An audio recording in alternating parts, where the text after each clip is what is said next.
What's up, people? I am back for another video. Today, I am basically reviewing the last Mad Max movie, Mad Max Beyond Thunderdome.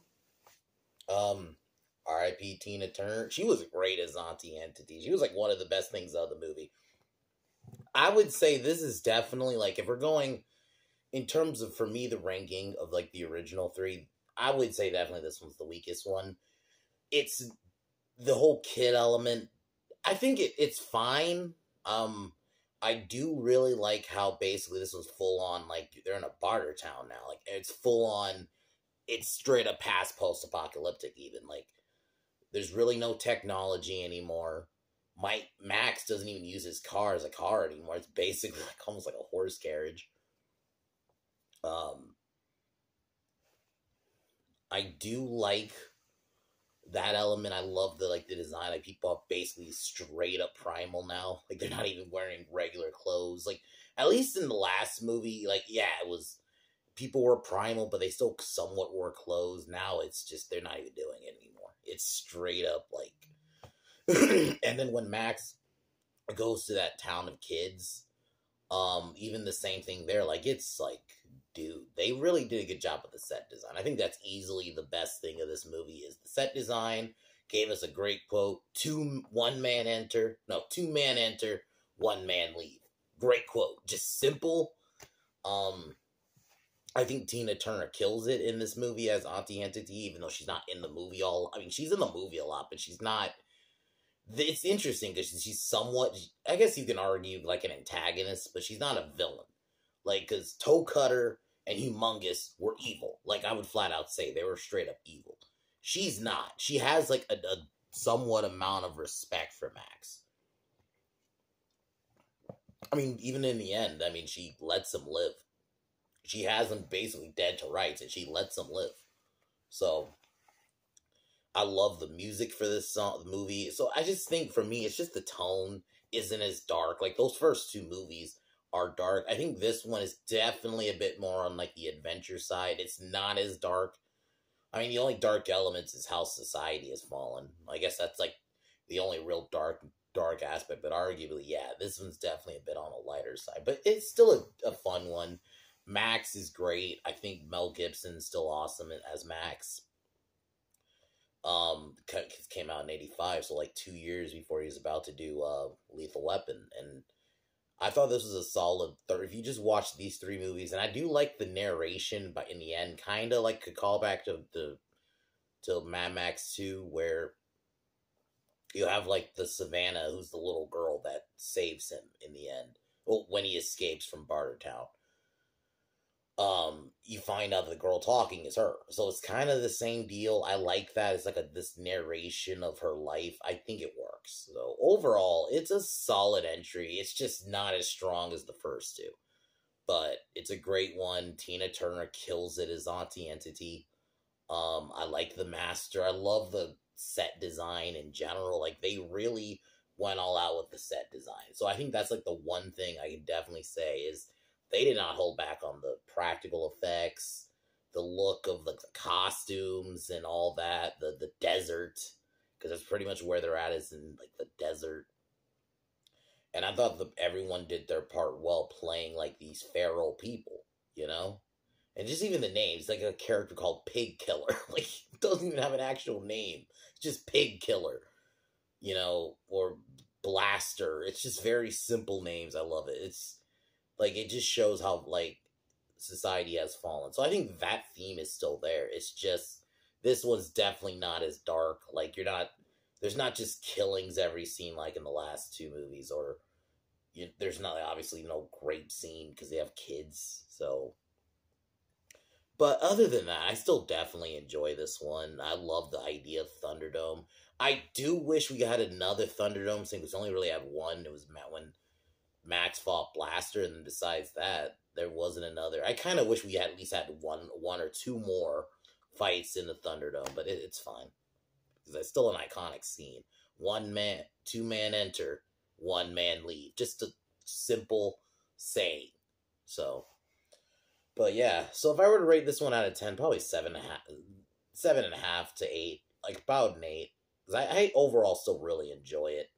The set design, Tina Turner's performance, I really like it, and I thought Mel Gibson did great. It's a solid like conclusion, and you can almost leave it up in your head, you know, that Max had more adventures. I didn't necessarily need to see it because then we ended up getting fucking dog shit Fury Road. So, but yeah, tomorrow, Babysitter Killer Queen review, because I'm gonna be, I don't know how long I'm gonna be working tomorrow. It will probably be pretty late, like this time tomorrow, because I gotta figure out, because I'm probably not even gonna watch the movie until like when I get back. So we'll see. I'll see what time I get back tomorrow, but for sure, we'll be watching that or reviewing that tomorrow. I'll for sure still try to get it out tomorrow.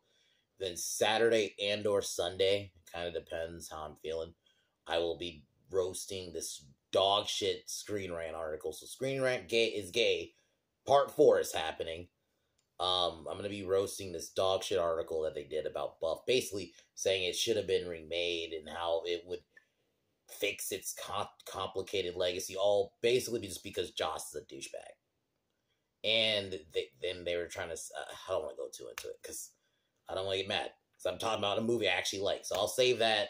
But I'll be talking about that article Saturday and or Sunday. So, because I'll be seeing The Boogeyman. I don't know if I'm going to review it.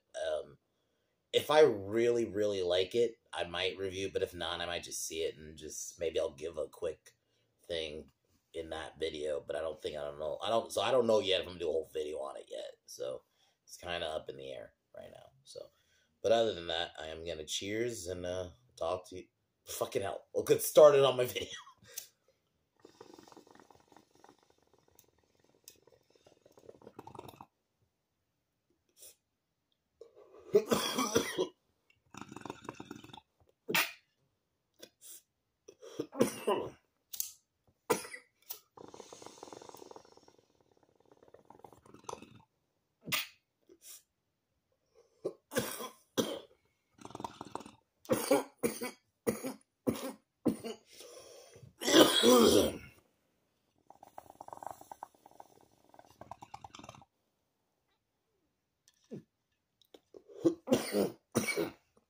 So I love how the movie just kind of gets started. You're just seeing Max in this wasteland. And then this is where he goes to Bartertown, starts a fight as he demands supplies for his car.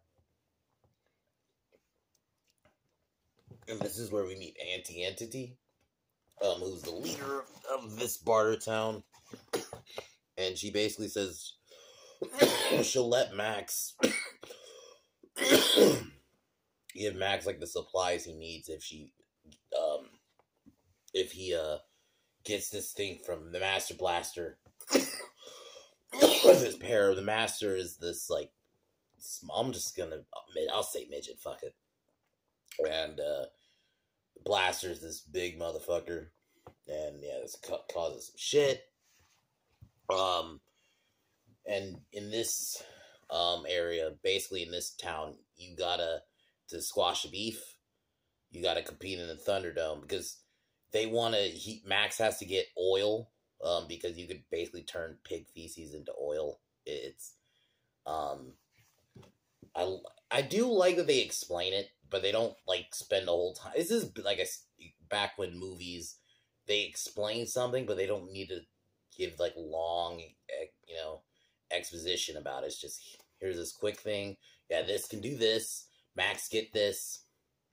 And yeah, so then this is where we get I love the crowd. Like, very much like primal, like to squash your issues.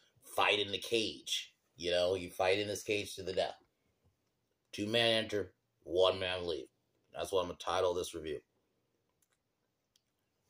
I just love it. It's simple. I love, like, the crowd started chanting it, and when the announcer was chanting it, it was such a big deal, and it just, they really hyped it up. And the fight, between Blaster and the Mask and Max isn't, like, obviously on a fighting level. It's not the greatest fight ever, but I enjoyed it.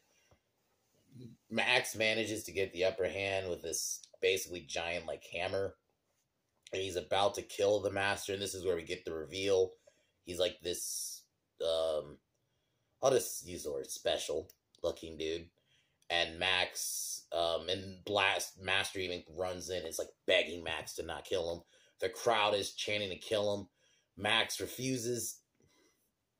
But then, yeah, he gets arrested because it's a crime to not kill in the Thunderdome. But Max, because the horse that's transporting it ends up dying, manages to escape, but he ends up passing out. And this is where we meet Savannah, this little girl of this village of children. They that stay in this in a plane, the Boeing 747. Basically, in a abandoned 747. I just love it, just because like how they're able to use like old stuff and just make it like they use a plane as basically their home. It's crazy. So yeah, this is because they think Max is like this guy who's there to save them. Basically, he's like they think he's like a prophet for all intents and purposes. Max denies it because he's trying to get back to Bartertown. Obviously, initially, you have that whole trope. Wants to, kind of like in Mad Max 2, he doesn't want to deal with the kids. He wants to just go back. But he eventually helps them. This is where he goes back to Bartertown. And confront Ani Entity and her men. Basically, are going there so they can get oil. And Max, along with the kids, because he has to, basically has no choice but to take the kids back with him to Bartertown. We get a big, throughout the film, you see Max interact with this guy named Pig Killer, who helps him throughout the film. So basically, yeah, along with the help of Pig Killer, try to help transport him back, but then, yeah, they get attacked by Entity's men, and basically Max kills them, but, almost is killed, but then, I'll say this, the film goes really quick, but not too quick, it gets started. I love how simple the plot is. It's just about oil, because it's about resources, and it makes sense. I will say, this still does capture that post-apocalyptic feel, dystopian feel perfectly still. They're fighting for oil. You have this village of kids that are forced to fend for themselves. These people are back in their primal. They're not even wearing clothes anymore. Because at least in the first two films, they were somewhat wearing clothes, right? And they had cars that were driving. So I do like that this film is almost like the opposite, because like the last film was like, even the first one, I would say really the first two, but mainly the second one was car crazy. It was a bunch of cars. So this one is like, okay, let's take Max is the only one in the car, but he doesn't even drive it regularly. He has to basically use it as a carriage being pulled. Because, yeah, there's no oil. There's barely any oil. So, it's, the only real, kind of somewhat modern tech is Max. There's a scene where, he pulls out his double-barrel shotgun. That's about it. So, I do like that, that it's full-on, it's dystopian now. There's no real technology left. You're in the desert. These people are, in disheveled clothes, old village kind of hut kind of shit, So I do like that. So, Ani Entity, the only, and they're using crossbows for the most part as weapons. Max is, the only one using, a shotgun. Everyone else, yeah, they're using crossbows. I don't know. I do like this film. I think it's still a great Mad Max movie. It's just not as, I do prefer the darker tone, but I understand. This is the mid-80s. They had to 80s it up a bit. I mean, you had Tina Turner in the movie. She even did a great song for the movie. So, I think in general, she played this character so good. She's definitely one of the most memorable. I would look at her more as an antagonist than a straight-up villain. Because she does, throughout the film, have that respect for Max. Even, by this point, she ends up sparing him because she ends up respecting him and ends up going back into her town. And then Savannah explains, then, yeah, we get kind of that narration that Max, kind of somewhat similar, Max goes off and that what the kids are up to now, and like time jump. They ended up making it like an actual like they managed to make it like an actual village and full on town now. Like I do like that. I do love that. Like almost like it has like it's almost like a fairy tale, but obviously a very fucked up fairy tale story. But yeah, I love it. So, and I think this one ends it perfectly. You know, Max goes off in the sunset. You can probably obviously like the story theoretically could continue, but they waited too long. And Mad Max is just rewatching these movies. Mel Gibson is Max. He's the character. When I see that character, it's Mel Gibson. I like Tom Hardy as an actor. I just don't think he pulled it off. And granted, it's not fully his fault because the movie wasn't a Max movie.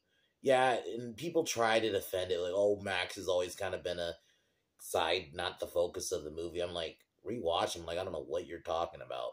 Like, yeah, they do manage to also really give good focus on, like, the environment, but it's still a Max movie. Max 1 especially, but I would even argue the first one, but definitely Mad Max 2 I would still even argue, yeah, Mad Max 2 is a Max movie. Yeah, you get, like, the narration from the kid, the feral kid, like, as an adult. So, theoretically, but it's still a Max movie. Like, it's still mainly focused on Max. And then this one, I'd even argue, is still a Max movie. So, I don't know. I think you could have done, honestly, I think you could have done a couple of these.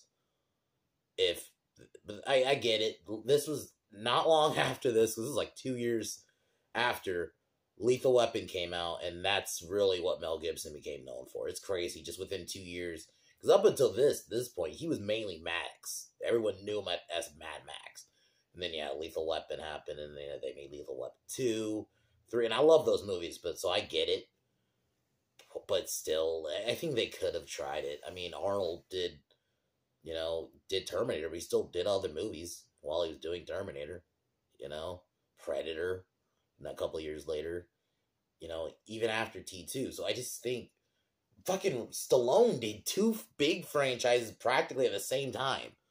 I mean, Rocky came first, but Rocky, I think 3 came out the same year as Rambo 1.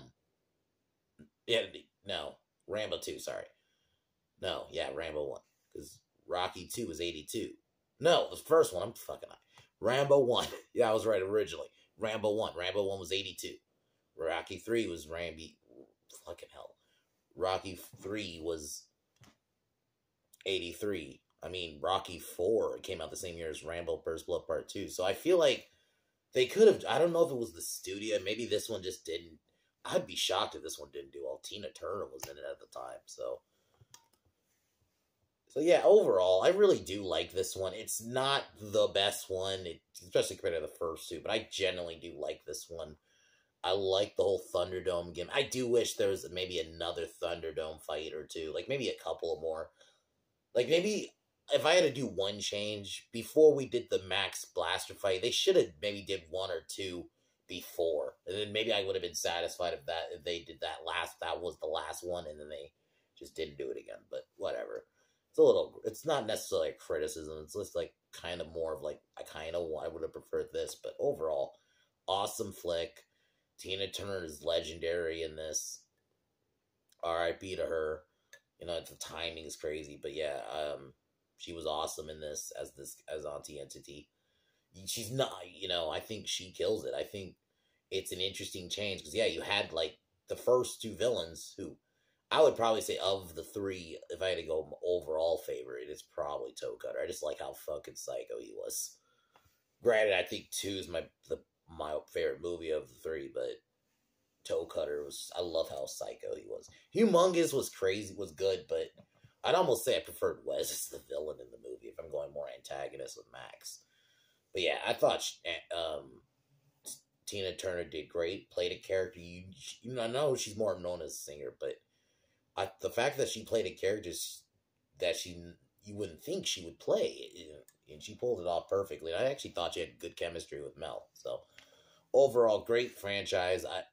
I actually didn't mind the kids. I'm very granted. I think it works here because it's in fucking dystopian Australia. So I think kid actors in this won't be as cringe because they're not gonna be like a normal fucking kid, right? So, but yeah, I enjoy it. The set design is awesome. Like I really like how like disheveled it is, and it's like back to like old school like hut, especially when you meet the kids. Um, but even when you're in Bartertown, like how crazy everyone is dressed. They're actually in like this thing that looks like a fucking cave. Like Auntie Entity's like the only character that has like crazy, like guess nice dressing, right? But yeah, overall, awesome flick. I think perfect ending to the series. Fury Road, I've said before, if you don't look at it as a Mad Max movie and you change characters' names around, it's an okay post-apocalyptic chase film that maybe you could say is inspired by, but it's not Mad Max. It just isn't. I'll admit I only liked it because I wasn't as like hardcore, and I'm not. I still wouldn't even say I'm a hardcore Mad Max fan, but I definitely like. I didn't have as like that appreciate. I like those movies, but at that time, but they weren't like kind of have the appreciation I have for them now. So yeah, Fury Road. It's not a horrible film. The set design is good. It's shot well, but it's just not a Mad Max movie. Especially, I can definitely say that now, rewatching the original three. So, and I just think Tom Hardy just did I think maybe if they let him be Max in the movie, maybe he could have worked. So I don't fully blame him because that was definitely the writing because they made it a Furiosa movie. So I joke and call it Furiosa Road because it's a Furiosa movie. So it's like maybe if they didn't write it like that, then who knows? But overall, I enjoy this one. I say end it here.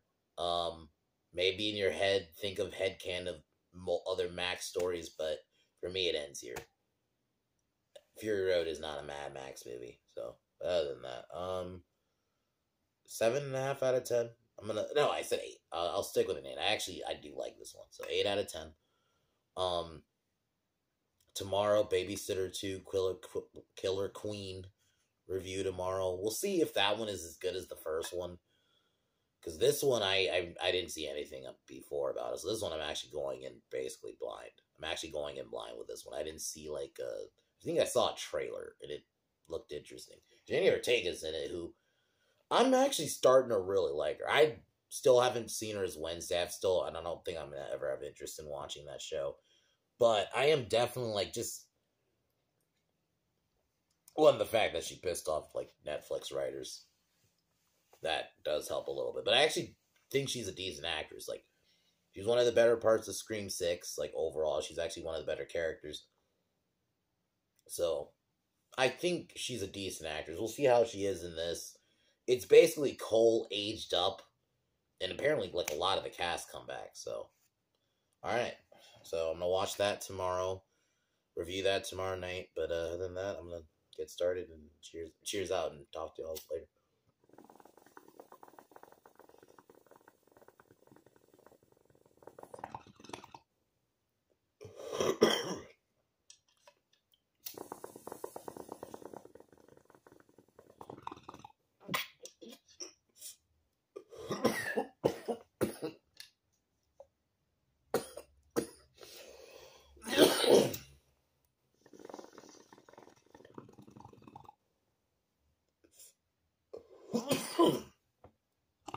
But as usual, talk to y'all later.